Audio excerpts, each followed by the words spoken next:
G20 की अध्यक्षता भारत की सफलता।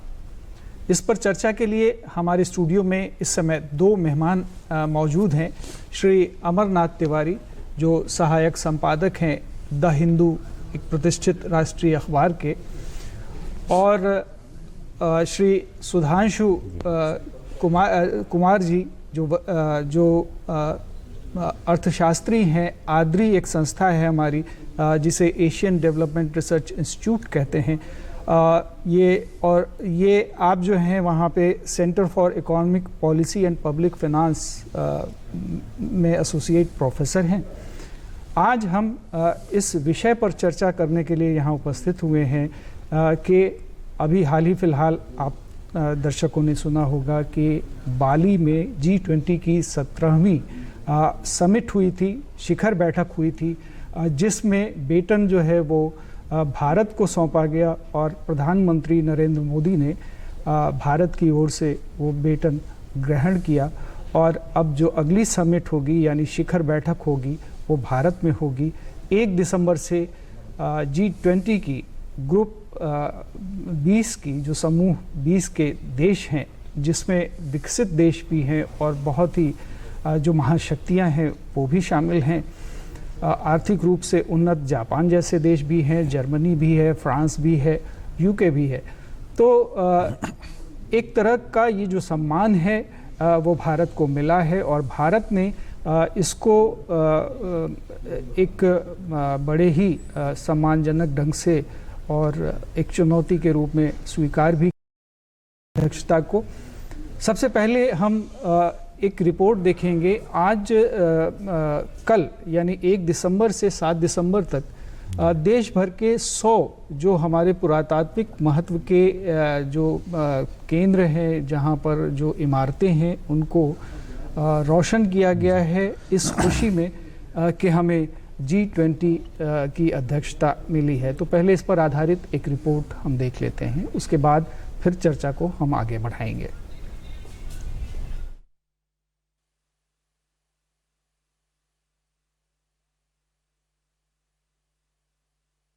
G20 की अध्यक्षता भारत के लिए एक बहुत बड़ी उपलब्धि है। इसी के तहत देश के 100 ऐतिहासिक स्मारकों को विशेष रोशनी से सजाया गया है, जिसमें बिहार के 5 स्मारकों को भी शामिल किया गया है। इसी कड़ी में नालंदा स्थित बौद्ध स्मारकों को रोशन किया गया। प्रशासन की ओर से इन स्मारकों के लिए सेल्फी पॉइंट भी बनाए गए। हमेशा प्रसिद्ध नालंदा विश्वविद्यालय विश्व का गुरु रहा, जो यहाँ के आज भी टूटे फूटे खंडरों से देखने को मिलता है। यहाँ की सभ्यता संस्कृति देखने से पता चलता है हमेशा नालंदा विश्व का गुरु रहा, ये ज्ञान की स्थली रही। G20 की अध्यक्षता के उपलक्ष्य में लाइटिंग वगैरह करने की योजना है सरकार की, और लाइटिंग वगैरह कर करके इसको खूबसूरत रूप से। नालंदा खंडहर प्राचीन काल में विश्व गुरु कहलाता था। यहाँ देश दुनिया के लोग अध्ययन के लिए आते थे। नालंदा से कुमार प्रशांत, दूरदर्शन। सासाराम स्थित शेरशाह सूरी के मकबरे को रोशनी से जगमग कर इस ऐतिहासिक विरासत की महत्ता को बताया गया।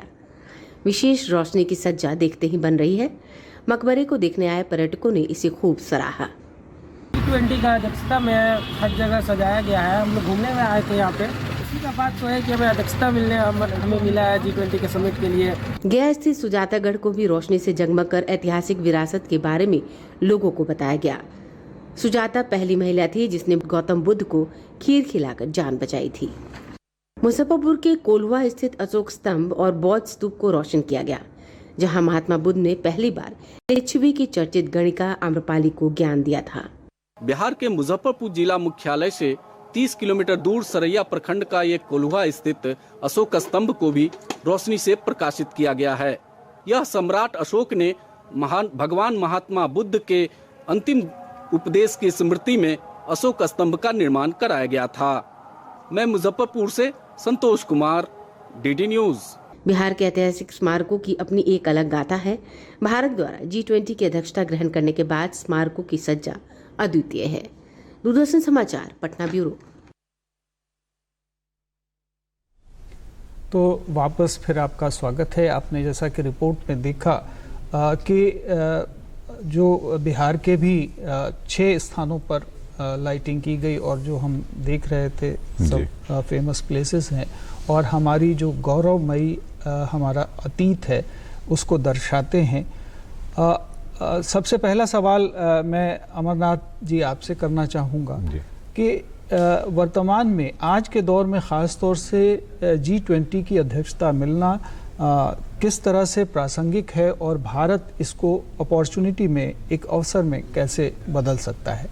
जी देखिए, ह्यूज पोटेंशियल है। अगर इस अपॉर्चुनिटी को अवसर में या जो मिला है अवसर प्रधानमंत्री जी को या देश को, ये बदल सकते हैं, क्यों नहीं? क्योंकि G20 एक रिस्पेक्टेड ग्रुप है कंट्रीज़ का। उसमें 19 कंट्रीज और एक यूरोपियन यूनियन है साथ में। तो सभी डेवलप्ड कंट्रीज हैं, डेवलपिंग कंट्रीज़ हैं लगभग। यूके आपने बताया, अभी यूके, यूएस और रशिया सब लोग इसमें शामिल हैं। तो जब बड़े देश शामिल होते हैं तब आप अपनी बात को अधिक बड़े प्लेटफॉर्म पर पहुंचा सकते हैं और रख सकते हैं। एक जो प्रधानमंत्री हमारे जो हैं नरेंद्र मोदी जी, इनका एक इंटरनेशनल लीडर के रूप में इस्टेब्लिश करने का भी एक अपॉर्चुनिटी है, क्योंकि इन्होंने अपने जो भाषण दिया है, जब ये गैवेल इनको हैंडओवर किया जा रहा था, इंडोनेशियन प्रेसिडेंट इनको दे रहे थे, उस भाषण में इन्होंने कहा कि हमारा G20 का, इंडिया का जो मिशन होगा वो one earth, one family, one future. तो family and future and earth, ये तीनों बड़ा डिफरेंट ये सेगमेंट है और इसका कोरिलेशन अगर एक्चुअलाइज किया जाए तो इसका लोकल इम्पैक्ट भी है और इंटरनेशनल इम्पैक्ट भी है। क्लाइमेट एक टेररिज्म एक बड़ा इशू है, क्लाइमेट एक बड़ा इशू है, सबको एड्रेस करना है। प्राइम मिनिस्टर ने कहा है कि अपने भाषण में कि सब चीज़ों को एड्रेस करना पड़ेगा। और G20 की जो स्थापना हुई थी, ये फाइनेंशियल स्टेबिलिटी को लेकर जब स्लो डाउन हो रहा था लेट 90s में, उस वक्त इस्टेब्लिश हुआ था। उस वक्त गवर्नर्स और सेंट्रल बैंक के गवर्नर और कुछ लोग इसमें शामिल हुआ, फाइनेंस मिनिस्टर शामिल थे। लेकिन बाद में 2007 में हेड ऑफ द स्टेट और कंट्री के लोग शामिल हो गए उसमें। लेकिन इसका काम है कि जब इकोनॉमी स्लो डाउन होता है तब इसको स्टेबल कैसे किया जाए, इस पर चर्चाएं होती है। और इकोनॉमी आज इंडिया एक growing powerfully growing emerging country है। तो इसको लेकर के प्रधानमंत्री जी चाहें तो इसको एक इंटरनेशनल मैसेज दे सकते हैं और इस्टेब्लिश कर सकते हैं अपने आप को एक लीडर के रूप में। निश्चित रूप से अमरनाथ जी, ये एक अवसर तो बहुत बड़ा है हमारे लिए, और जैसा कि आपने कहा कि इमर्जिंग इकोनॉमिक पावर हैं हम। जी बिल्कुल। और हमारी जो क्षमता है, जो वास्तविक पोटेंशियल है हमारा, वो कहीं ज़्यादा है। बिल्कुल। ख़ास तौर से माइक्रो फाइनेंस के मामले में, और जो जैसा कि प्रधानमंत्री जी भी अक्सर प्रमोट करते रहते हैं इस चीज़ को कि एक डिस्ट्रिक्ट एक उत्पाद जैसी बातें, और जो स्थानीय उत्पादों को ज़्यादा बढ़ावा देना, तो ये माइक्रो फाइनेंसिंग या माइक्रो इकोनॉमी को डेवलप करता है। तो मैं सुधांशु कुमार जी आपसे पूछना चाहूँगा कि ये किस तरह से हमारी जो अर्थव्यवस्था है, ख़ास तौर से ग्रामीण और जो स्वावलंबी अर्थव्यवस्था कही जाती थी एक ज़माने में, उस पर क्या असर पड़ने वाला है G20 के भारत के संदर्भ में? भारत के संदर्भ में समझने से पहले अगर गौर करें तो G20 ऑर्गेनाइजेशन में होता क्या है। तो इसके दो ट्रैक होते हैं, एक फाइनेंस का ट्रैक होता है और शेरपा ट्रैक होता है। तो ये दोनों ट्रैक पहले भी होते रहे हैं। अगर पिछली प्रेसिडेंसी में अगर हम देखें तो पैंडेमिक और इकोनॉमिक रिकवरी जो थी वो चर्चा का प्रमुख बिंदु रहा। अब जब हम शेरपा ट्रैक में जाते हैं तो हर देश अपने मुद्दे को लेकर के और कंसेंसस रीच करने की कोशिश करते हैं। लेकिन फाइनेंस ट्रैक में हम आते हैं तो उसमें कई सारे ऐसे मुद्दे होते हैं जिनका असर ऊपर से लेकर के नीचे तक अर्थव्यवस्था में होता है। जैसे कि इंफ्रास्ट्रक्चर फाइनेंस की बात होती है, आधारभूत संरचना के लिए पूंजी की ज़रूरत है। और इसमें वैसे देश हैं, G20 की संरचना पर अगर हम गौर करें तो 80% विश्व की GDP का हिस्सा इन देशों से आता है जो इनका हिस्सा है, या 75% व्यापार का हिस्सा इनसे आता है, या 60% आबादी। तो ये G20 का परिचय हुआ। इसकी अपनी सीमाएं हैं कि यह यूनाइटेड नेशंस की तरह ऐसी कोई संस्था नहीं है जिसके पास एक मैंडेट है या अपना फाइनेंस है। लेकिन यह एक ऐसा प्लेटफॉर्म देता है जो फाइनेंस ट्रैक के अंदर जो 8 मुद्दे हैं उनमें कुछ प्रमुख मुद्दे जैसे इंफ्रास्ट्रक्चर फाइनेंस या मैक्रो इकोनॉमिक स्टेबिलिटी हम लोग बोलते हैं कि अर्थव्यवस्था में सामूहिक जैसे शुरुआत हुआ था, सेंट्रल बैंक, केंद्रीय बैंक एक साथ आएंगे और स्टेबिलिटी को इंश्योर करने की कोशिश करेंगे। या क्लाइमेट फाइनेंस, सो क्लाइमेट चेंज, सो स्टार्ट ऐसे हुआ जैसे इन्वायरमेंट, फिर क्लाइमेट चेंज, फिर क्लाइमेट फाइनेंस तक बात आती है। तो यह एक ऐसा पहलू है जिसका असर हर कोने में है, या वो ग्रामीण हो या शहरी हो या ऊपर तक हो, और इन चीज़ों पर आम सहमति बनाना आसान नहीं रहा है। अब ये वैसे देश हैं जो अपना प्रभाव रखते हैं विश्व के परिदृश्य में, तो एक अपॉर्चुनिटी देख सकते हैं कि इसको दूसरा ऐसे भी देखा जाए कि जैसे अंतर्राष्ट्रीय संबंधों के परिप्रेक्ष्य में जब हम देखते हैं तो रियलिज्म, थियरी ऑफ रियलिज्म या न्यू रियलिज्म, इसको कंबाइन भी अगर हम करें तो उसमें होता क्या है, पावर स्ट्रगल है। अगर आपको विश्व स्तर पे आपकी अपनी एक भूमिका निर्धारित करनी है तो यह थ्योरी यह बताता है कि आप अपने नेशनल इंटरेस्ट की प्रायोरिटी को अपना टूल बना करके और उसके हिसाब से आप करते हैं। जब आप प्रेसिडेंट बनते हैं G20 का, तो भारत इसकी अध्यक्षता करता है, तो इसके पास यह अवसर होता है कि इसके एजेंडा को निर्धारित करें। जब आप एजेंडा को निर्धारित करने की स्थिति में होते हैं तो आप अपने आप को स्थापित कर सकते हैं, एक प्लेटफॉर्म होता है। एक और पहलू है, जब विश्व का दौर आर्थिक संदर्भ में अगर हम देखें तो ऐसे दौर से गुजर रहा है कि जब वैश्वीकरण का एक दौर है जो विखंडित होता दिखा पैंडेमिक या उसके बाद नेशनल इंटरेस्ट प्रायोरिटी में आई। सो मल्टीलेटरलिज्म या रीजनल कोऑपरेशन एग्रीमेंट्स बढ़ते चले। इसी स्थिति में एक प्लेटफॉर्म जो आपकी अध्यक्षता में है, जो आपके पास है उसका एजेंडा तय करने का, तो आप अपने आर्थिक पहलुओं को उजागर करके और दिखा सकते हैं। दूसरी जो इससे संबंधित है अर्थव्यवस्था से जुड़ी, जो ग्रामीण अर्थव्यवस्था तक, आपने कहा कि 100 पुरातत्व से जुड़ी हुई चीज़ों को आप प्रकाशित कर रहे हैं, तो आप कर क्या रहे हैं, पूरे विश्व के परिदृश्य को पर प्लेटफॉर्म पर आप इन चीज़ों को दिखा रहे हैं। लोगों के माइंड स्पेस में यह जा रहा है। हर राज्य में इसकी अगर सभाएँ होंगी, मीटिंग्स होंगी जिसमें प्राइवेट सेक्टर, सिविल सोसाइटी और ये सब लोग पार्टिसिपेट करेंगे, आपके खबरों में प्रमुखता से ये चीज़ें आएंगी, तो आपके स्टूडेंट्स आपके माइंड स्पेस को ऑक्यूपाई करेगा, तो इसका एक सकारात्मक असर पड़ेगा। एक कैनवास बड़ा होगा और लोगों की सोच व्यापक होगी और ध्यान इस ओर आकृष्ट होगा कि भारत भी एक बड़ी अर्थव्यवस्था है और जिसको वैश्विक पटल पर इग्नोर नहीं किया जा सकता, इग्नोर करके रहा नहीं जा सकता है, क्योंकि जीवन के हर क्षेत्र में उत्पाद हमारे पास हैं, हमारे पास चीज़ें हैं दुनिया को दिखाने के लिए। ह्यूमन रिसोर्स भी है, ह्यूमन रिसोर्स सबसे ज़्यादा है। बिल्कुल। ह्यूमन रिसोर्स आज हम चाहे वो मेडिकल के क्षेत्र में हो या स्किल्ड लेबर के तौर पर भी अगर हम देखें या सॉफ्टवेयर इंजीनियर के तौर पर देखें, तो पूरी दुनिया में भारतीय लोगों ने, भारतीय पेशेवर लोगों ने अपना लोहा मनवाया है। और ख़ास तौर से जब वॉलंटरी सेक्टर की बात आती है, यूएन में भी बहुत से जो इकोनॉमिस्ट हैं, अर्थशास्त्री भी हैं, वो भारत के हैं और उन्होंने पूरी दुनिया को दिशा देने की एक बात की है। ख़ास तौर से जब ये जो अभी एक हम बात करते हैं कि दुनिया वर्तमान में 2 क्राइसिस से गुजरी है। अभी तो कोविड एक बड़ी क्राइसिस हुई जिसकी वजह से इकोनॉमिक इम्पैक्ट लोगों पे ज़्यादा पड़ा। बिल्कुल। लेकिन अब जो यूक्रेन और रूस के बीच युद्ध हुआ, हालांकि भारत का पहले से स्टैंड ये रहा है कि विश्व शांति होनी चाहिए और युद्ध नहीं होना चाहिए किसी भी कीमत पर, क्योंकि जो वार्ता का जो टेबल होती है, वार्ता की जो टेबल होती है, वो किसी भी युद्ध से ज़्यादा कीमती है और महत्वपूर्ण है। इस परिप्रेक्ष्य में विश्व शांति को कायम करने में G20 की क्या भूमिका पहले रही है या अब हम क्या अचीव कर पाएंगे? अमरनाथ जी, हम आपसे इस बारे में देखिए, इसमें जो इंडोनेशिया में मीटिंग हुई थी जहां ये बैटन दिया गया प्रधानमंत्री, उसमें रशियन प्रेसिडेंट नहीं आए थे, वहाँ के फॉरेन मिनिस्टर शायद पार्टिसिपेट किए थे उस मीटिंग में। तो लेकिन सभी देशों ने कंडेम किया, लगभग सभी देशों ने, भारत और कुछ देश मिलकर इसमें न्यूट्रल अपना एक अप्रोच रखे थे कि भाई एक यूक्रेन पर जो अटैक हो रहा है उसको उन्होंने कंडेम किया कि ये गलत हो रहा है। अब एक G20 के थ्रू ये एक सशक्त माध्यम तो है ही, एक प्लेटफॉर्म, एक फोरम तो है जिसको कि आप कंडेम करते हैं वर्ल्ड वाइड, और इसमें काफ़ी मजबूत देश भी शामिल हैं। भारत का यह मानना था कि डायलॉग एंड डिप्लोमेसी के थ्रू इसका क्राइसिस का हल होना चाहिए। भारत ये मानते रहा है कि डायलॉग कीजिए, डिप्लोमेसी कीजिए, इसके क्राइसिस युद्ध को एक तरह से कहें तो युद्ध का कंडेम ही कर रहा था भारत, लेकिन खुल के नहीं बोल पा रहा था। तो ऐसे सिचुएशन में बिल्कुल हाँ, एक चैलेंजेस जरूर रहेगा भारत, जब आप डिस्कशन कर रहे हैं तो चैलेंजेस जरूर होगा भारत के पास कि इसी G20 के मेंबर चाइना भी है। चाइना और US का रिलेशन आपको है, हमारा भारत का और यूएस चाइना का रिलेशन पता है।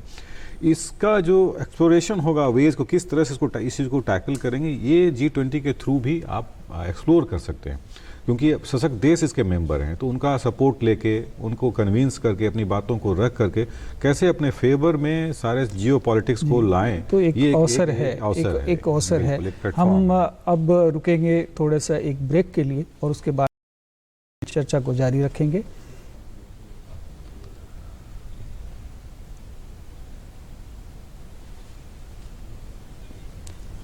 तो अभी हम बात कर रहे थे, मेरा भी इत्तेफाक हुआ था जो 5वीं G20 की बैठक 2010 में हुई थी, तो भारत के डेलीगेशन की तरफ से मैं भी वहाँ मौजूद था। तो जैसे आपने चाइना की बात की, तो चाइना एक इकोनॉमिकली दूसरों को डैमेज करने, जैसे एक होता है कि या तो आपको देना है या तो आप अपनी पढ़ाई का एग्जाम खराब कर दें तो हम टॉप कर जाएंगे।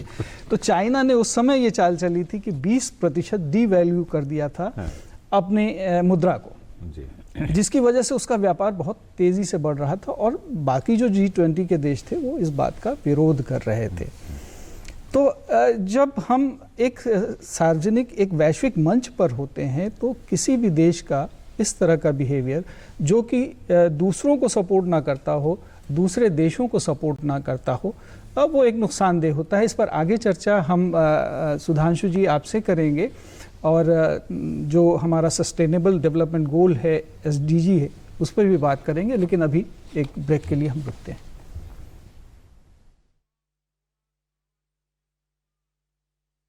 Your gravity and physics don't call the shots, and sound travels slower than you. This is a different kind of place. That's why we're looking for different kind of people, for whom excellence is not a job, but a way of being, be it in the sky or on the ground. We are looking for an invincible team of invincible people. People love. Join the Indian Air Force to be a cut above. समाज में पूरी भागीदारी का सपना अब हो रहा है साकार। महिला सशक्तिकरण नीति रंग लाई, अगुआ बना बिहार।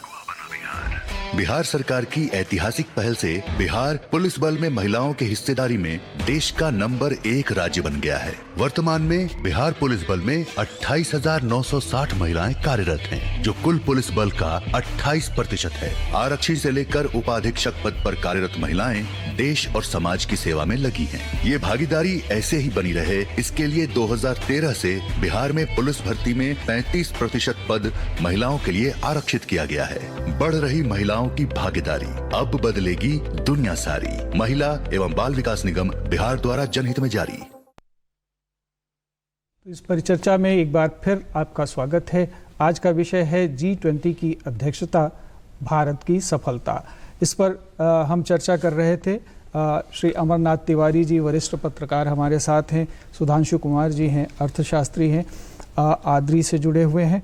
हम आपसे ये जानना चाहेंगे कि ये जो क्राइसिस आई, ख़ासतौर से कोविड के बाद ये हुआ कि बहुत सारे लोगों की नौकरियां चली गईं और अब हालात थोड़े से सुधार की तरफ बढ़ रहे हैं, और ख़ास तौर से जब उस समय बीमारी फैली उसको भारत ने अपने दम पर ये दिखाया दुनिया को, चाहे वो वैक्सीन का डेवलपमेंट हो या स्थिति पर तेज़ी से नियंत्रण करना हो। हालांकि काफ़ी जाने गई, लेकिन वो और भी भयावह हो सकता था अगर हमने समय पर कदम नहीं उठाए होते। लेकिन आज के दौर में जब हम सस्टेनेबल डेवलपमेंट गोल्स की बात कर रहे हैं तो उस दिशा में हमारे कदम बढ़ भी रहे हैं और आगे, और इसमें जो एक प्लेटफॉर्म हमको मिलने वाला है G20 का, वो क्या मदद कर सकता है, ख़ास तौर से जब महिलाओं की बात आती है, महिलाओं के अधिकारों की बात आती है। तो गौर करेंगे तो पैंडेमिक का एक दौर रहा, महामारी का दौर रहा, जिसका असर अर्थव्यवस्था पर भी पड़ा, और इस दौर ने न केवल मानवीय चीज़ों को प्रभावित किया, हमारे आपकी चीज़ों को प्रभावित किया, यह इंटरनेशनल रिलेशन में भी ट्रस्ट और बॉन्ड्स के लिए टेस्टिंग टाइम रहा। मतलब लोगों को इसको इस संदर्भ में हम लोग देखेंगे कि जब वैक्सीन का इजाद हुआ और लोगों को वैक्सीन दिया जाने लगा, जिसको हम लोग बोलते हैं कि फिजिकल बूस्टर पैकेज के रूप में भी, अर्थव्यवस्था के संदर्भ में भी, कि आप अगर स्वस्थ होते हैं तो अर्थव्यवस्था में योगदान करते हैं। लेकिन यह वो दौर था जिसमें इस बात की भी चर्चा उभर करके आई कि वैक्सीन डिप्लोमेसी या वैक्सीन को इंटरनेशनल स्तर पर उन देशों तक पहुंचाना, वहां तक पहुंचाना और जहां भारत इसकी ने ये उपलब्धता काम नहीं। बखूबी किया। भारत ने बखूबी किया या करने का प्रयास भी किया, और ये वैसे देश G20 में हैं जिनके पास इस तरह की सुविधाएं थीं और इस पर कई तरह की बातें उभर करके आई। तो यह एक मौका मिलता है कि भारत की अध्यक्षता में जब G20 की अगले 1 साल तक की मीटिंग हो तो उन एजेंडा में ऐसी चीज़ें आए जैसे अंतर्राष्ट्रीय सहयोग की सहायता से हम SDG जो गोल्स हैं उसके ऊपर हम काम करें। अब अगर गौर करेंगे तो फाइनेंस ट्रैक के एजेंडा में एक महत्वपूर्ण एजेंडा एक डिजिटलाइजेशन का भी है, और समय के साथ जो चीज़ें हो रही है उसमें डिजिटल चीज़ों का जो प्रभाव अपना बढ़ता जा रहा है, जिसका असर, जैसा आपने कहा कि महिलाओं पर क्या असर पड़ेगा या बच्चों का, या अलग अलग हम एजेंडा में देखेंगे तो उन पर क्या पड़ेगा। तो इन चीज़ों का अगर एक अंतर्राष्ट्रीय स्तर पर एक देश दूसरे देश के अनुभव के साथ परिचर्चा करें, उसको शेयर करें, तो आप अगर दिशा दिखाते हैं तो आपके पास सीखने के लिए बहुत कुछ होता है और सिखाने के लिए भी बहुत कुछ होता है, जिसका लाभ सबको मिलेगा। दूसरा, माइक्रो इकोनॉमिक स्टेबिलिटी, जैसा आपने कहा कि चाइना ने उस समय जब 5वें दौर की बातचीत हो रही थी तो उसने अपनी करेंसी को ये कम करके रखा हुआ था, चारों तरफ आपको भी पता, अन्य देशों को भी पता है। लेकिन जब आप एक बैठक में होते हैं तो आपकी एक जवाबदेही सुनिश्चित होती है, और वैसी परिस्थिति में आपको बताना पड़ता है कि आप ऐसा कर रहे हैं तो क्यों कर रहे हैं अगर आप कर रहे हैं। और यह महत्वपूर्ण तब हो जाता है जब छोटे छोटे ऑर्गेनाइजेशंस को, छोटे छोटे ग्रुप्स को बढ़ावा देने की, स्टेक हो या ब्रिक्स हो या RCEP हो या one belt one road initiative हो, चाइना का ऑकस हो, जब इस तरह की चीज़ें हो रही होती हैं तो ये G20 जैसे प्लेटफॉर्म जिनके पास मैंडेट नहीं है, आप कह दीजिए यूनाइटेड नेशंस जैसा ऑर्गेनाइजेशन नहीं है, लेकिन यह एजेंडा में आपको उन सब चीज़ों को रिव्यू करने का मौका देता है जो IMF या वर्ल्ड बैंक या वर्ल्ड ट्रेड ऑर्गेनाइजेशन में आप आम सहमति तक नहीं पहुँच पाते हैं। अब जब वो कर पाते हैं तो उसका लाभ स्वाभाविक रूप से आपको भी होगा, अन्य को भी होगा। तो देशों के समूह के बीच भले ही इसका कोई इंटरनेशनल मैंडेट नहीं है UN की तरह, लेकिन ये तो अपने आप में सच्चाई है कि एक प्लेटफॉर्म पर इतने सारे देश जब मिलते हैं तो परस्पर जो रुचि वाले क्षेत्र हैं, जो अपनी पसंद के क्षेत्र हैं, म्यूचुअल इंटरेस्ट के क्षेत्र हैं, उन पर कहीं ना कहीं सहमति बन ही जाती है। अब हम चूंकि बिहार में बैठे हैं और ये साल भर हमारे पास प्रेसिडेंसी रहेगी, तो अमरनाथ जी, बिहार पर कोई असर पड़ने वाला है क्या? देखिए, ऐसा कोई स्पेसिफिक बिहार को लेकर के कोई खबर नहीं आई है कि क्या असर पड़ेगा, लेकिन एक बात ज़रूर है कि 1 साल में G20 के अध्यक्ष होने के नाते 200 मीटिंग होनी है पूरे देश में, और 200 मीटिंग 50 शहरों में होगा। तो 50 शहरों में अगर बिहार में पटना में हो या राजगीर में हो या कहीं और जगह पर हो, तो ये अंडरस्टूड है, नेचुरल है कि जहाँ जिस जगह पर मीटिंग होगी वो जगह एक मैप पे आ जाएगा, वहाँ डेवलपमेंट होगा, थोड़ा लोगों के बारे में अवेयर होंगे लोग, और डेलीगेशंस भी आते हैं, जो इकोनॉमिक इंटरेस्ट जिनके होते हैं वो लोग भी आते हैं, सिविल सोसाइटी के लोग होते हैं, सिविल सोसाइटी के लोग होते हैं, और वो चीज़ें इम्प्रूव होती हैं। एक जो बता रहे थे आधारभूत संरचना, इंफ्रास्ट्रक्चरल डेवलपमेंट, वो ऑटोमेटिक कोर्स में होता है, वो इसमें लेकर जी। अब हम समापन की ओर हैं, तो थोड़े में हम ये जानना चाहते हैं कि जैसे इकोनॉमिक डेवलपमेंट के बहुत सारे आयाम हैं, ख़ासतौर से एक बात रह गई सस्टेनेबल डेवलपमेंट गोल्स की। भारत बहुत तेज़ी से अपने गोल्स को पूरा करने की तरफ जा रहा है, ख़ासतौर से ODF की बात हो या जो बेसिक एमिनिटीज़ हैं दूर दराज के इलाकों तक पहुंचाने की। तो इस दिशा में जो भारत का जो संकल्प है उससे दूसरे देश भी सीख ले सकते हैं, और हमारे सामने भी एक मॉडल होगा जो कि जिससे कि हम सीख ले सकेंगे। लेकिन बात वहीं फिर आती है कि जो ग्रास रूट लेवल पर जो हमारी समस्याएं हैं वो हल करने में हम कितने सफल हो पाए हैं, और दूसरे देशों का जैसे सहयोग मिल रहा है सोलर एनर्जी के मामले में या अनकन्वेंशनल एनर्जी के बारे में, फ्यूल के बारे में, उसमें कहाँ तक हमें ये प्रेसिडेंसी मदद कर पाएगी? इसका इसको दो तरीके से देखना है कि स्थानीय स्तर पर लाभ हमें कैसे मिलेगा अर्थव्यवस्था में। तो अर्थव्यवस्था का एक हिस्सा जो बढ़ता हुआ हिस्सा है वो सेवा क्षेत्र में चला जाता है। सेवा क्षेत्र में अगर आप अपनी चीज़ों को उभार करके बाहर लाते हैं, या 5 ही आपका जगह है जो इस 100 में स्थान, इस 100 जगह जहां हम आज कर रहे हैं उसमें अगर 5 बिहार से है, तो ये 5 चीज़ें अंतर्राष्ट्रीय स्तर पर हाईलाइट होती हैं। तो वो एक अवसर के रूप में आप इसको देख सकते हैं। दूसरा, जब हम जो SDG गोल्स के रूप में देखते हैं, तो जब आप अध्यक्षता कर रहे होते हैं और वह अध्यक्षता इस तरीके से कर रहे होते हैं कि हमें अपनी एक जगह बनानी है और हमें एक प्लेटफॉर्म मिला हुआ है, एक इंटरनेशनल एरिना में एक स्पेस मिला हुआ है, तो यह हमारे ऊपर जिम्मेवारी के स्वरूप भी आता है कि हम अपनी चीज़ों को देखें और उसको कैसे रिव्यू करें। गंभीरता से तो हमने अच्छा विकास किया और इस विकास में कहाँ खामियां रही उसको रिव्यू करने का एक सुंदर सा मौका देता है। तो एक तरह से यह अध्यक्षता, इसको अगर हम उत्साह के रूप में मना रहे हैं तो यह एक अवसर भी खोल रहा है कि आप रिव्यू, इससे हमारा मनोबल भी बढ़ रहा है और हम एक संकल्प भी लेते हैं कि आगे हम और अच्छे ढंग से अपने जो डेवलपमेंट गोल्स हैं उनको अचीव करने की कोशिश करेंगे।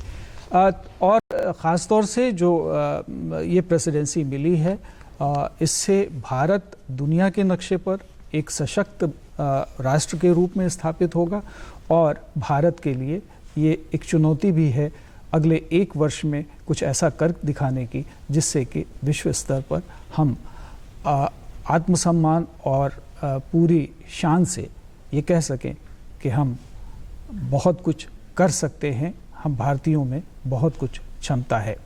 आप दोनों अमरनाथ जी और सुधांशु कुमार जी हमारे स्टूडियो में आए, इसके लिए आपका बहुत बहुत धन्यवाद। Thank you. नमस्कार।